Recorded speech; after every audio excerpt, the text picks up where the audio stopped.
কি আসলে কি তুমি জাতা মাছ ধরো না মরা মাছ ধরো? হ ভাই, মরা মাছ ধরি। আর মরা মাছ আজকে 2 বছর যাবত ধরতাছি।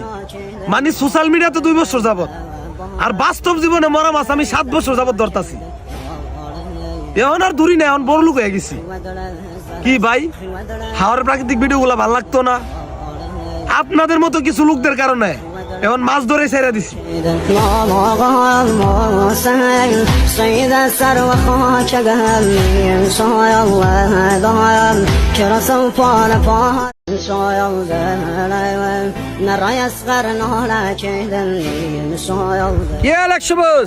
কি আসলে কি তুমি জাতা মাছ ধরো না মরা মাছ ধরো? হ ভাই, মরা মাছ ধরি। আর মরা মাছ আজকে 2 বছর যাবত ধরতাছি। মানে সোশ্যাল মিডিয়াতে 2 বছর যাবত, আর বাস্তব জীবনে মরা মাছ আমি 7 বছর যাবত ধরতাছি।